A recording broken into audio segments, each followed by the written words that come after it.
정부가 직접 나서서 경찰 최고위층의 갈등을 봉합한 건데요. 자, 경찰 취재 담당하는 김태형 기자와 좀 더 알아보겠습니다. 자, 김태형 기자. 네. 그러니까 행안부 장관이 경찰 수뇌부하고 함께 대국민 사과하는 장면 거의 처음 있었던 일이죠?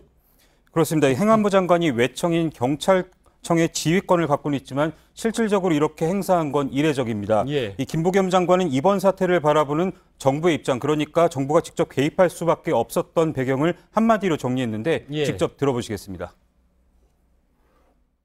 검경 수사권 조정이라든가 인권경찰로의 재편 등 중요한 과제가 또 여기서 멈춰설 수는 없기 때문에 그런 절박한 심정에서 오늘 경찰 간부들과 얘기를 하기 위해서 나왔습니다. 예, 경찰 수뇌부의 이전 투구다 이런 얘기까지 나왔는데 그 자체도 문제인데 이제 검찰 개혁에도 좀 차질이 빚어지는 게 아니냐 이런 우려도 있었죠. 네, 그렇습니다. 문재인 정부는 검찰 개혁을 최우선 국정 과제 중 하나로 삼고 있습니다. 예. 검경 수사권 조정도 이런 차원에서 현재 추진이 되고 있는 거죠. 그런데 엉뚱한 데서 걸림돌이 생긴 겁니다. 예. 이철성 경찰청장이 촛불 집회를 폄하하는 듯한 발언을 했다는 의혹이 제기됐고 이 강인철 전 광주지방경찰청장의 추가 폭로가 이어지면서 논란은 커진 데다 이는 경찰 전반에 대한 불신으로 번지게 된 겁니다. 이 수사권 조정 등을 포함한 개혁 작업에 영향을 줄 수 있다는 우려가 동시에 커지면서 결국 정부가 개입한 것으로 풀이가 됩니다. 다시 한번 기회를 주겠다. 그래서 나온 말이군요. 그렇습니다. 네. 예.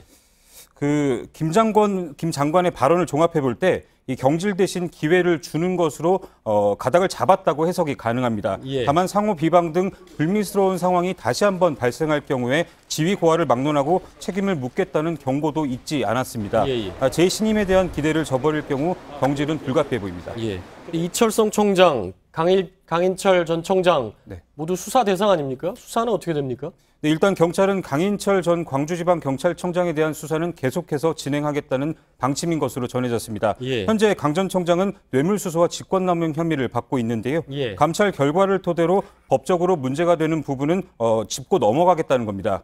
이철성 청장이 민주화 성지 문구를 삭제하도록 지시했다는 의혹에 대해서는 현재 직권남용 혐의로 고발된 사건이 검찰에서 진행 중에 있습니다. 그러니까 이게 법적인 문제도 있지만 민주화 성지를 삭제하라고 했다. 당시에 촛불 집회가 한참 이제 뜨거워질 때인데 그 부분도 이제 검찰 수사에서 확인이 되겠군요. 그렇습니다. 지금까지 사회부 김태형 기자였습니다.